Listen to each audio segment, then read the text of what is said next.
Bien. Maintenant qu'on a vu un petit peu cette historique, on a plein de petits bouts de réalité. Je vais très vite, hein, juste ces deux parties. Des fois, je donne des conférences de 1 heure ou 2 heures juste sur une de ces parties. Donc, je donne juste quelques points, mais ça permet de mettre quelques réalités en place. On pourra en discuter plus après. Alors, dans l'industrie, c'est un sujet moi, qui m'a beaucoup intéressé de venir vous en parler ici, parce que déjà, j'avais jamais donné une conférence sur l'IA dans l'industrie. Donc, j'apprends des choses à chaque fois que je crée une conférence. Et puis, parce que dans l'industrie, l'IA est implantée depuis longtemps. C'est un des secteurs dans lequel il y a de l'IA depuis le plus longtemps. Tout simplement parce que les industriels, c'est des gens très pragmatiques. Et quand, je crois, et quand il y a une technologie qui résout un problème, ils n'hésitent pas à l'utiliser. Et donc, très tôt dans l'industrie, l'intelligence artificielle a été utilisée parce qu'elle permettait de résoudre des problèmes, notamment au niveau de la robotique, au niveau de la simulation. Par exemple, quand Airbus veut simuler des vols d'avion avant de faire des vrais vols, pour réduire le nombre de vrais vols qu'ils doivent réaliser en essai, ce qui coûte très cher, ils utilisent énormément d'intelligence artificielle pour simuler des conditions atmosphériques, pour simuler une météo, etc. Donc, c'est un usage de l'IA qu'il y avait en industrie. Et puis, les systèmes experts, j'en parlais tout à l'heure. Il y a McKinsey Global Institute qui a sorti un chiffre disant que les industriels qui ont déjà adopté des solutions intelligentes ont vu leur marge augmenter de 3 à 15%. Je ne sais pas exactement comment ils l'ont calculé, mais a priori, on a quand même une création de valeur très directe quand on met de l'intelligence dans son système industriel. Alors tout ça, ça s'inscrit, l'intelligence artificielle dans l'industrie s'inscrit dans une mouvance plus globale, qui est celle de l'industrie 4.0, que vous connaissez bien. Vous revenez d'un salon où vous ne parlez que de ça. Pour rappel, industrie 1.0, c'est 1760, la mécanisation. On passe de l'artisanat à l'industrie. L'industrie 2.0, c'est la production de masse et l'arrivée de l'électricité, 1860. Industrie 3.0, c'est environ 1960, l'informatique et l'automatisation. Et industrie 4.0, c'est les nouvelles technologies dans l'industrie à partir des années 2000-2010. Voilà. Pour ceux qui ne savaient pas pourquoi on parlait d'industrie 4.0, moi maintenant vous avez les 3 premiers niveaux. L'industrie 4.0, les grandes briques phares, on a IoT, IA et Big Data, Internet des objets, intelligence artificielle, Big Data, qui vont un peu ensemble. Les objets connectés permettent de générer les données que vont traiter les algorithmes d'IA. Il y a aussi la cybersécurité, parce que quand on a de la donnée partout, il faut mettre de la sécurité, et donc notamment la blockchain qui permet de gérer cette sécurité. La réalité augmentée et la réalité virtuelle, qui permettent notamment aux opérateurs d'avoir un environnement plus complet en termes d'information.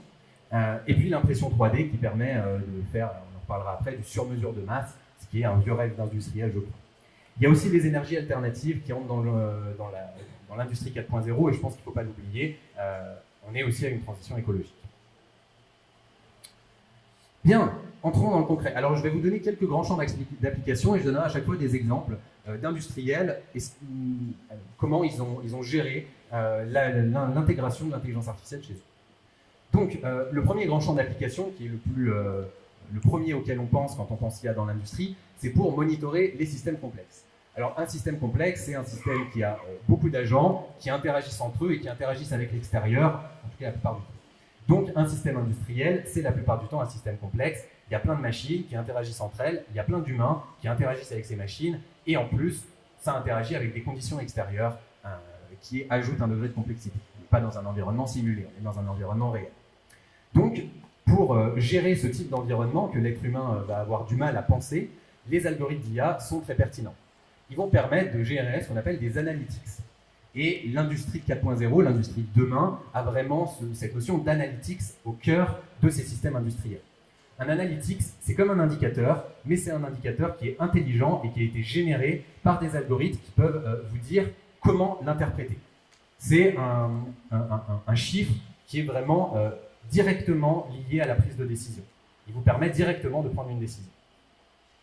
Donc, ils sont beaucoup plus précis que ce que les humains sont capables de produire, puisqu'ils ont été générés là aussi par des algorithmes qui statistiquement sont beaucoup plus puissants.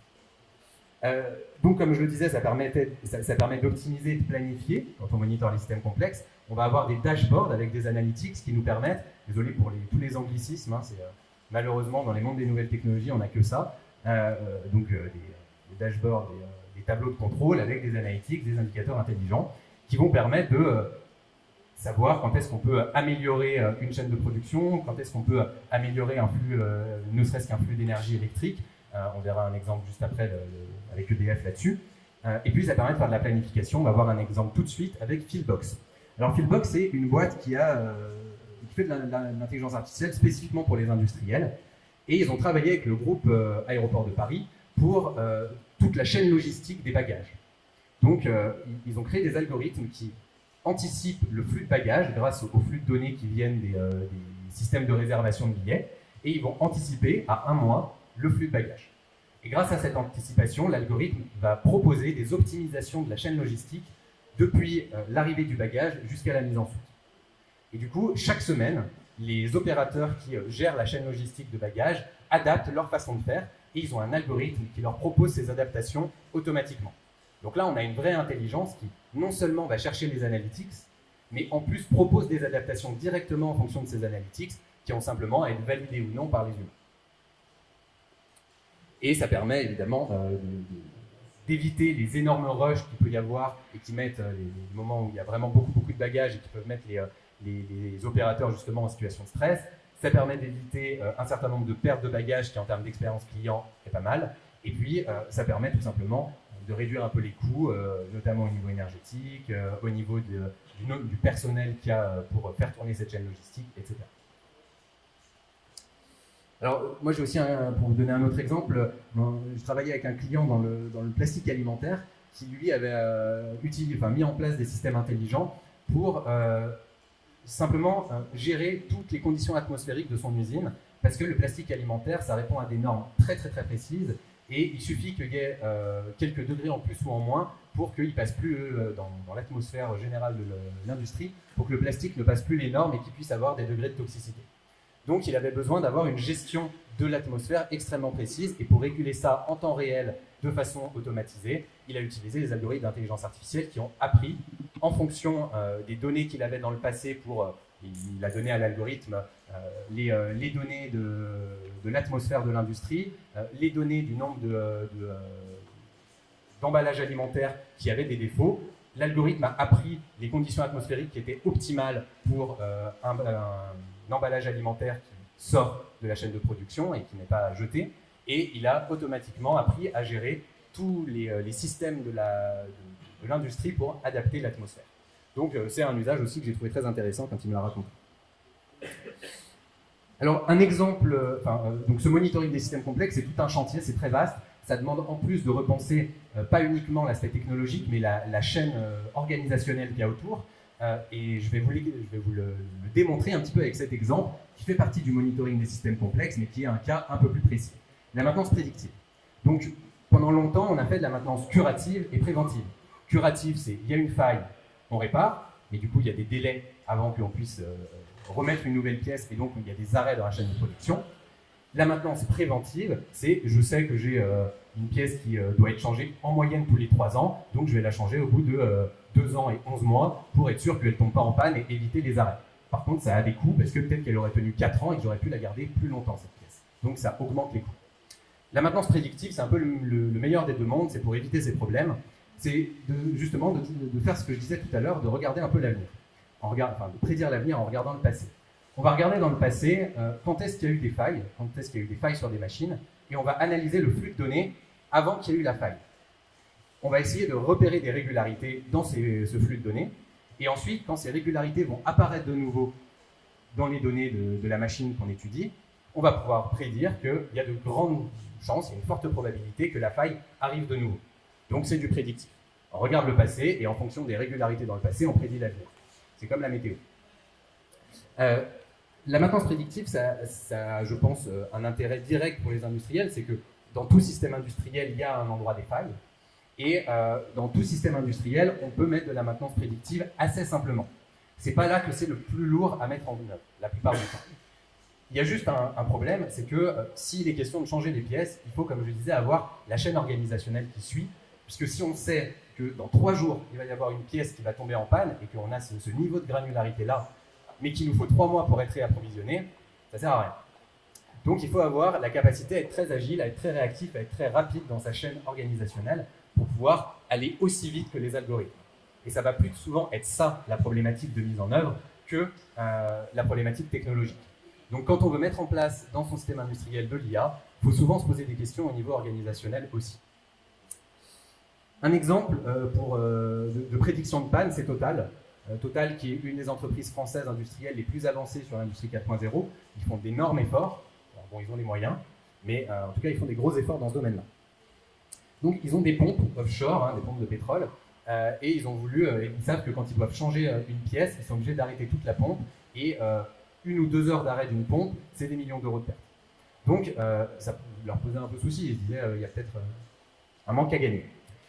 Ils ont fait exactement ce que je vous disais, ils ont mis des capteurs sur ces pompes, ou utilisé les capteurs qu'ils avaient déjà, je ne sais pas, et ils ont utilisé des algorithmes qui, toute la journée, constamment, lisent les informations de ces capteurs, et dès qu'ils repèrent une régularité qui est pathologique, ils préviennent des opérateurs qui directement vont intervenir. Et du coup, peuvent, disons, réparer la faille si elle est en train d'arriver et qu'elle est encore réparable, ou alors savoir qu'il va y avoir une faille et changer la pièce directement. Et grâce à ça, ils économisent, voilà, ça se compte vraiment en millions les économies qu'ils font chaque année. Pour aller un peu plus loin, on a des algorithmes qui expliquent le diagnostic. Ce que je disais tout à l'heure, des fois le deep learning c'est un peu boîte noire, ça nous donne des résultats mais on ne sait pas trop comment. On commence à avoir des algorithmes qui expliquent pourquoi, comment l'algorithme a fait pour dire là il va y avoir une faille.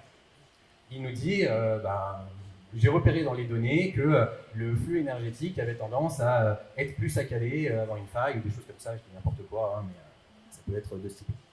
Et il y a EDF notamment qui a monté un projet en interne, c'est un projet qui est sorti de leur R&D et maintenant qui est externalisé dans une start-up détenue à 100% par EDF qui s'appelle Metroscope, qui fait exactement ça. Et ils identifient les causes d'un aléa et ils décrivent d'une part pourquoi le résultat que donne l'IA, ils expliquent pourquoi la faille, et ils proposent des façons de ne plus avoir la faille. Donc c'est un mélange de machine learning et de système expert. Il y a de la connaissance métier qui est implantée dans l'algorithme pour permettre de donner des recommandations sur l'amélioration qu'on peut faire de son système industriel pour ne plus avoir la faille. Donc c'est très complet, et maintenant ils sont en train de le mettre sur le marché à travers une start-up, d'abord pour tous les acteurs de l'énergie, puisque eux, ils l'utilisent sur leurs centrales nucléaires, etc. Et ensuite, ils aimeraient pouvoir le déployer auprès de tous les clients industriels potentiels. Donc, vous pouvez aller voir Metroscope, c'est un joli projet. Un autre grand champ d'application, je vais passer plus vite sur celui-là, c'est la précision. Dès qu'on a besoin d'une précision très haute, l'intelligence artificielle est une bonne solution. Par exemple, l'assemblage de puces sur des circuits imprimés. Aujourd'hui, on est à des niveaux qui sont nanométriques, voire même moins, presque au niveau de l'atome, quand on fait de l'impression de circuits intégrés. Évidemment, un humain ne voit pas ce qui se passe et ne peut pas manipuler lui-même. Donc l'intelligence artificielle peut, couplée à des bonnes caméras ayant une résolution très haute et couplée à des robots ayant un doigté suffisamment fin, permettre de faire du montage sur des circuits imprimés. Donc la vision artificielle, c'est vraiment l'exemple du sens augmenté. Le deep learning marche bien pour augmenter à peu près n'importe quel sens, mais la vision artificielle, c'est celui où ça marche le mieux. Bon, là, vous voyez du contrôle qualité en sortie de chaîne, c'est un exemple type. Ça se fait déjà énormément.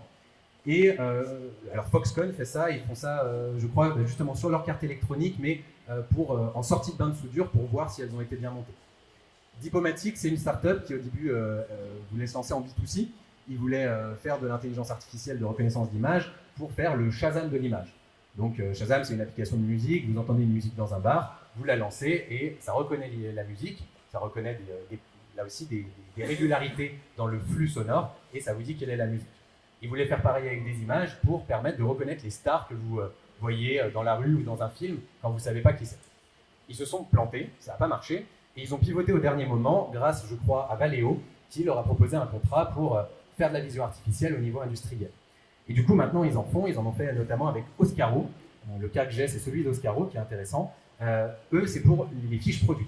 Donc, ça lit des fiches produits et ça vérifie que les fiches produits décrivent bien toutes les informations dont il y a besoin pour connaître, pour avoir la description technique d'une pièce. Donc, avant d'envoyer une fiche technique à un client, à chaque fois, elle passe par un petit algorithme d'intelligence artificielle qui vérifie qu'il n'y a pas d'erreur. Et enfin, General Electric qui détecte les risques de fuite grâce à l'intelligence artificielle. Chaque année, ils génèrent environ 1000 km² d'images de pipeline, à l'intérieur des pipelines. Vous vous imaginez qu'un humain ne peut pas analyser cette quantité immense de photos. J'ai essayé de calculer en termes de métaphore. Ce serait plus ou moins comme essayer, si on essaie de trouver une faille dans ces 1000 km² de photos, ce serait comme essayer de trouver un brin d'herbe dans Paris, en termes de rapport, en termes de taille. Donc, c'est évidemment pas une tâche pour un humain, c'est une tâche pour un algorithme. Et ce sont des algorithmes qui étudient toutes ces kilomètres carrés de pipeline. Et dès qu'ils détectent dans l'image quelque chose qui ressemble à une faille, ils préviennent un technicien qui peut aller voir in situ sans se taper les 1000 km² évidemment de visite. Il y a la SNCF aussi qui fait un peu pareil. Eux, ils envoient des drones intelligents qui survolent les rails. Et dès qu'ils voient qu'il y a de la végétation qui commence à envahir les rails et qui menace le dispositif, ils préviennent un technicien qui va venir vérifier que la végétation n'est pas trop envahissante. Donc c'est un usage assez, autant pour le contrôle qualité que pour vérifier que son système industriel est en bon état dans des zones un peu difficiles d'accès ou très étendues. C'est un usage assez évident de lire. Un troisième grand cas d'usage qui est un petit peu plus étonnant, c'est la performance humaine. Alors, on sépare souvent IA et humain, ce qui est une très mauvaise idée. Les deux sont très complémentaires. On a des intelligences qui fonctionnent finalement assez différemment, qui sont bonnes à des choses différentes. Et l'intelligence artificielle peut aider la performance humaine dans l'industrie, à plusieurs niveaux. Déjà parce qu'un système industriel, notamment dans l'industrie 4.0, quand il se numérise, quand il commence à avoir de l'intelligence artificielle partout, il devient très complexe. Et donc, pour l'opérateur qui a besoin d'interagir avec ce système, ça peut être compliqué. Du coup, là, on revient sur cette notion de tableau de bord, mais aussi sur des assistants vocaux, pour que l'opérateur ait les mains libres, qui commencent à apparaître, et Simsoft c'en est un, avec la petite courbe du sonore, du vocal. C'est un assistant vocal qui est constamment connecté à l'opérateur et qui va lui dire un peu ce qui se passe dans les machines autour de lui, qui va répondre à ses questions quand il a une question sur un élément du système industriel. Et à la fin d'une intervention, Simsoft va aussi poser des questions à l'opérateur pour générer automatiquement un compte-rendu d'intervention. Ce qui est une tâche un peu fastidieuse que l'opérateur a rarement envie de faire. Et qui est souvent assez formalisée, donc les algorithmes sont très bons à ça. Donc c'est toutes les technologies qu'on appelle de NLP, Natural Language Processing, le traitement du langage naturel, avec deux grandes briques, la génération de texte ou de langage, quand il va générer les rapports, et puis la compréhension du langage, quand il va échanger avec cet opérateur et comprendre ce que l'opérateur lui dit ou lui demande. Donc voilà, avec Simsoft Industry, on a un bel exemple. On peut aussi imaginer des choses, je connais une start-up que je suis un peu qui est en train de se lancer là-dedans. Il y a aussi dans les textiles connectés des choses intéressantes à faire au niveau de la sécurité de l'opérateur. Par exemple, en pouvant repérer des chutes, en pouvant repérer, alors soit avec des caméras, soit directement intégrées dans le textile, en pouvant repérer des baisses de tension, des problèmes de santé lambda, quels qu'ils soient. Et ça peut être, ce qui est intéressant là, c'est qu'on peut déjà faire ça avec des capteurs, mais avec l'intelligence artificielle, tout l'intérêt c'est que ça va apprendre. Donc on met le même capteur à tous les opérateurs pendant 5 mois, 6 mois, je dis ça mais c'est beaucoup plus rapide, sûrement un mois et demi, le système va apprendre l'état de santé habituel de l'opérateur et ensuite va être individualisé pour chaque opérateur pour voir quand il y a un souci qui arrive. Donc ça permet d'avoir une sécurité chirurgicale pour chaque opérateur.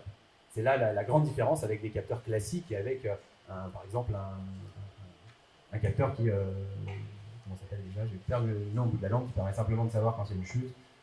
Bon, vous l'aurez tous remis, j'en suis sûr. Dernier grand cas d'usage que je voulais évoquer, et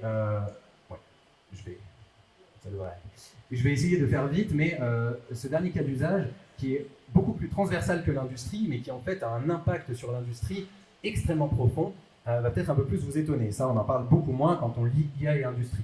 Là, les trois gros usages, donc monitoring des systèmes complexes, où il y a énormément de choses à faire avec, par exemple, la maintenance prédictive. Deuxième grand cas d'usage, la précision. Dès que sur un système industriel, on va avoir une meilleure précision, c'est intéressant. Troisième cas d'usage, la performance humaine. Quatrième cas d'usage, un peu plus étonnant car moins industriel, la connaissance client. Alors, pourquoi je parle de la connaissance client? Déjà, pour une première raison, c'est que tous les industriels ont des données sur leurs clients dans leur ERP. Donc ça, c'est une masse de données que tous les industriels et presque toutes les entreprises ont. contrairement à des données qui viendraient de capteurs qui n'ont pas forcément été mis déjà sur les machines, pas forcément été implantés. Ça va représenter un coût supplémentaire. En tout cas, là, on a une masse de données qu'on peut analyser. Premier avantage. Deuxième avantage, comme je vous le disais, je vais essayer de vous montrer par un petit détour que ça a un impact très profond sur l'industrie, un impact dont vous avez sûrement déjà entendu parler, mais je vais essayer de vous montrer un petit peu comment il se structure. Alors, pour faire ça, je vais rapidement vous parler du marketing. Le marketing, c'est le service marketing, ça c'est l'industrie, et ça c'est les clients. Et puis on a des petites flèches, là on envoie des données, là il y a un produit fini, je vais vous expliquer ça. Le marketing, ça commence en 1936 chez Procter & Gamble, et c'est une fonction de l'entreprise qui va très vite devenir reine de l'entreprise au détriment de l'industriel. Pourquoi? Parce que le marketing, il détient la connaissance client grâce à des études de marché à l'époque, et donc il va pouvoir dicter à l'industriel ce qui est important de produire pour continuer à faire de la croissance, pour satisfaire le client. Donc sous l'égide du concept « le client est roi », en fait, c'est le marketing qui est roi. Ce qui était très utile à une certaine époque. Sauf que les études de marché, comme c'est très indirect, on s'est vite rendu compte que c'était limité en termes de résultats. Donc on est passé à une deuxième étape, c'est on évite les études de marché et on parle directement au client final en lui mettant dans les mains des prototypes de produits. Ça, c'est arrivé dans les années 90-2000, par exemple avec Blédina, qui donne des produits à des mamans et qui donne des coupons de réduction en échange de feedback. Donc quand elles leur font des retours sur les produits, eux, ils améliorent leurs produits ou ils sélectionnent les produits qu'ils vont produire de façon industrielle et en même temps, ils ont un contact plus direct avec le client qui le fidélise. Donc ça a été une grande tendance du marketing, c'est entre les années 90 et 2005-2010, et ça a permis de se rapprocher du client et d'avoir un contact plus direct. Mais c'était encore biaisé, parce qu'on avait des clients qui étaient conscients d'être dans un processus d'enquête et qui répondaient donc de façon un peu biaisée. Donc il y a eu une troisième étape, et c'est à mon avis pour ça qu'on a des services innovation qui ont éclos un peu partout ces 10 dernières années. C'est parce qu'il y a eu besoin que le marketing se spécialise dans le fait de créer de l'expérience client. Une expérience client, en fait, c'est quoi? C'est pas uniquement pour fidéliser le client, c'est aussi pour le mettre en condition de tester des produits de façon non biaisée. L'expérience client de Lego, c'est de créer une application où le client crée sur mesure son module de Lego. On lui fait croire que c'est génial pour lui parce qu'il peut avoir le produit fait pour lui, ce qui est tout à fait vrai, mais en fait Lego fait beaucoup moins de marge sur ce type de produit que sur des produits standards, mais ça leur permet de récupérer énormément de données qui sont non biaisées. Le client n'a pas fait ça pour l'entreprise, il a fait ça pour lui, dans un contexte privé, que le service innovation va pouvoir étudier pour décider quelles sont les meilleures, les plus grosses tendances en termes de jeu et les meilleurs produits à réaliser de façon industrielle. Donc, à mon avis, c'est une des raisons pour lesquelles des services innovation ont éclos pour donner au marketing plus de spécialisation en expérience client et pour être plus spécialisé dans l'étude terrain et regarder de façon un petit peu empathique comment ça se passe au niveau du client. Donc jusque-là, on a toujours cette idée que le front-end, on va dire, ceux qui sont au contact du client, dictent à l'industrie ce qu'elle est censée produire parce qu'ils ont la connaissance de ses clients. Mais en impulsant ce mouvement-là, de dire qu'on a des datas qui sont non biaisées et en un nombre de plus en plus conséquent grâce par exemple à des applications où le client peut faire son produit sur mesure, on est en train de passer tout doucement, et ça va se faire à mon avis dans les 10-15 prochaines années, c'est un peu prospectif, à ce modèle-là, qui est super intéressant. On n'a plus besoin de service marketing, ou en tout cas on en a besoin peut-être pour continuer à fidéliser les clients, mais plus pour vendre. Et on n'a plus besoin du service innovation pour savoir quoi produire. On va petit à petit, grâce à l'industrie 4.0, notamment l'IA, aller vers un modèle où le client a un accès direct au système industriel. C'est-à-dire qu'il va parler directement au système industriel qui va être capable de produire quelque chose d'unique pour lui. Donc bien sûr, ce n'est pas uniquement l'intelligence artificielle. L'intelligence artificielle, elle va permettre de comprendre les données qui nous viennent du client.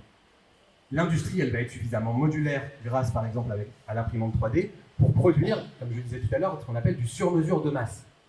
Donc, des produits qui vont être uniques à chaque fois, mais qui, en même temps, vont être intégrés dans une chaîne de production complètement automatisée et qui est capable de produire avec le même rendement qu'une chaîne de production, on va dire, standard aujourd'hui.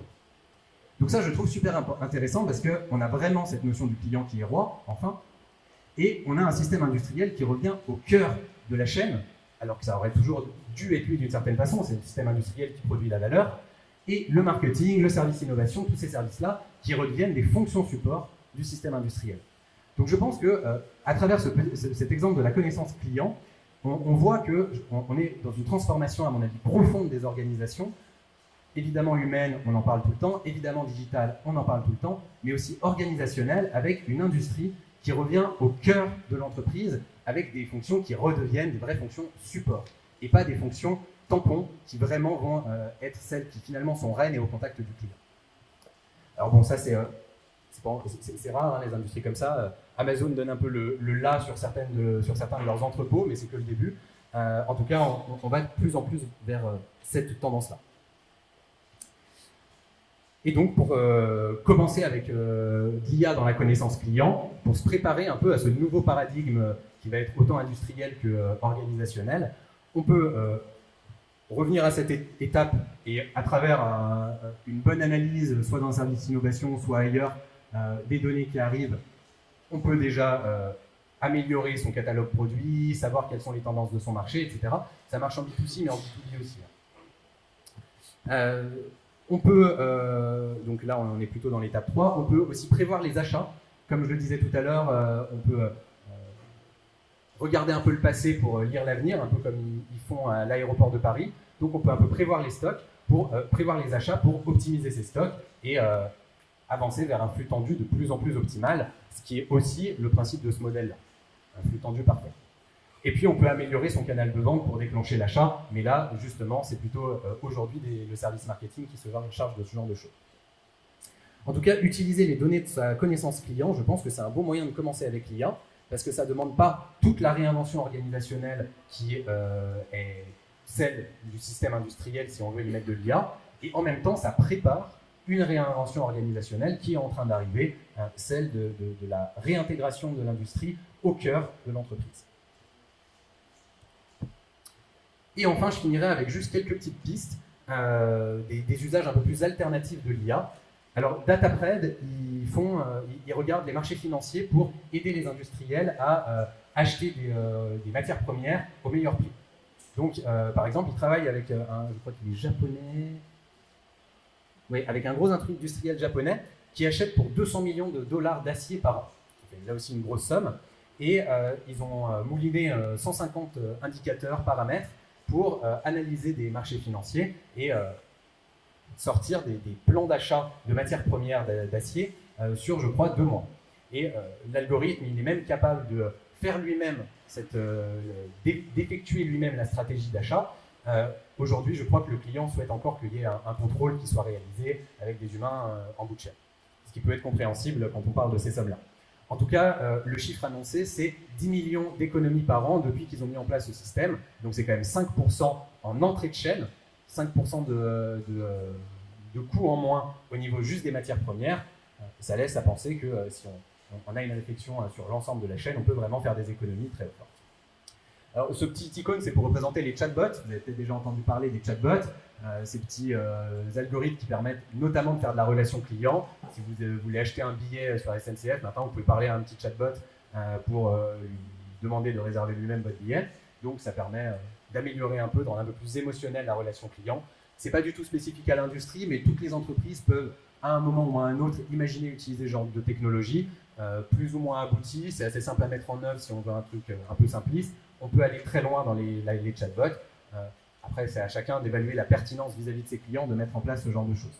Mais c'est un peu les mêmes technologies que pour ce qu'on avait tout à l'heure au niveau de la performance humaine, des algorithmes qui sont capables de comprendre et de parler avec un être humain. Et puis au niveau de la CAO, on a beaucoup d'avancées grâce à l'IA dans les algorithmes de CAO. J'en parlais un petit peu avec Airbus, mais en ce moment, on a des avancées qui permettent notamment, par exemple, de produire des pièces de façon ultra optimisée grâce au deep learning. Ça nous donne des pièces complètement organiques, j'en parlais tout à l'heure avec Eric, ça donne des pièces très organiques qui ont des contraintes très optimisées, et on a des espèces de squelettes qui peuvent servir pour l'aéronautique et qui évitent d'avoir plus de matière que nécessaire. Et puis on peut avoir aussi des algorithmes de CAO, dans des logiciels de CAO, des algorithmes qui vont générer des pièces automatiquement à partir d'un besoin. C'est-à-dire qu'on va présenter son besoin à l'algorithme soit en langage humain, ça commence tout juste à exister, mais c'est encore imprécis, soit en lui montrant dans quel ensemble la pièce doit s'inclure, et en donnant les contraintes, et ça va proposer automatiquement une pièce toute faite. Donc ça, c'est génial parce que ici, ça permet d'imaginer du B2B où on a une interface auprès des clients qui permet à nos clients tout simplement de donner leurs besoins à l'algorithme. L'algorithme va proposer directement la pièce au client et si le client valide, ça part en prod et ça lui revient. Donc on commence à avoir une chaîne, une optimisation très complète. Et pour finir, parce que quand même, j'ai dit plein de choses positives sur l'arrivée massive de l'IA dans l'industrie, mais je vais quand même poser un petit modérato sur les limites ou les efforts qui sont sous-jacents à tout ce que j'ai raconté. C'est pas magique du tout, hein. Surtout comme je disais, c'est plus un art qu'une science, donc ça demande des gros efforts de mise en œuvre, autant technologiques, organisationnels qu'humains. Technologique parce que c'est coûteux. Déjà, ça demande toute une logique de capteurs, etc., qui peuvent être coûteuses. C'est pour ça que commencer avec la connaissance client, ça peut réduire un peu cette limite-là. Il y a aussi la question de la sécurité des données, qui demande un déploiement d'un processus de sécurité énorme. Donc ça aussi, c'est très coûteux. Les algorithmes d'intelligence artificielle, aujourd'hui, ils sont surtout développés par soit des jeunes entreprises, soit des spin-offs de grosses entreprises, comme je le présentais tout à l'heure avec Metroscope de EDF. Donc, souvent, il va falloir faire appel à un acteur externe, et ça aussi, ça a un coût. C'est des acteurs qui sont très spécialisés, ça demande cette spécialisation, encore une fois, c'est un art et non une science, donc on ne peut pas simplement recopier le modèle d'un autre, il faut vraiment avoir un travail empirique avec des spécialistes pour mettre en place ces algorithmes. Donc tout ça a un coût assez fort. Et en plus, souvent, ça demande des expérimentations avant d'arriver à la solution optimale, donc il faut aussi prévoir ça. Des efforts humains, l'IA est souvent considérée avec une mauvaise image, surtout en France, où on est très humaniste. On dit souvent que l'IA supprime des jobs. C'est une réalité, hein. Je pourrais vous montrer quelques chiffres, je disais sur une des slides suivantes, qui montrent que c'est une réalité et que c'est une réalité qui commence à vraiment poser problème, mais elle est à nuancer. C'est pas vrai dans tous les secteurs et si on est malin, on est tout à fait en mesure d'imaginer des nouveaux jobs, autant très qualifiés dans les domaines de l'IA que pas spécialement qualifiés dans des domaines connexes qui ne sont pas forcément directement liés à l'IA, mais qui arrivent dans notre monde actuel. En tout cas, il y a un besoin de sensibiliser dans son entreprise quand on met en place de l'IA, parce qu'il peut aussi avoir des réactions émotionnelles, et un besoin de former, parce que les gens qui vont devoir soit utiliser, soit être au contact de ces technologies-là, il faut qu'ils soient capables au moins de comprendre comment elles fonctionnent. Tout l'intérêt de l'IA, c'est quand même de pouvoir produire ces interfaces, comme ces tableaux de bord, etc., qui permettent de fluidifier énormément l'interaction entre la technique et l'humain. Donc normalement, cet effort de formation, il peut être réduit par un effort d'interface, mais il sera toujours présent. C'est quand même des nouveaux outils. L'effort organisationnel, c'est ce que je disais, ça tend à mettre l'industrie dans un état de flux tendu très optimisé. Donc il faut avoir la réactivité, la chaîne de fournisseurs, de clients qui suit. Il faut aussi avoir des pratiques managériales, des pratiques on va dire culturelles dans l'entreprise, qui sont celles de l'agilité, du lean management, des mots comme ça que vous avez sûrement déjà entendu, qui permettent de s'adapter à des technologies très en rupture et justement de faire des expérimentations. Donc ça implique des efforts organisationnels. Et puis, comme je l'évoquais, des efforts d'ouverture, puisqu'il faut souvent travailler avec des acteurs spécialisés, des startups, des labos, des acteurs institutionnels parfois. Donc il y a un effort d'ouverture à faire, mais ça, de toute façon générale, innover ne se fait plus seul à notre époque. Donc j'ai tendance à dire que c'est une bonne nouvelle. Ça pousse un petit peu à apprendre, à s'ouvrir et à travailler avec des partenaires.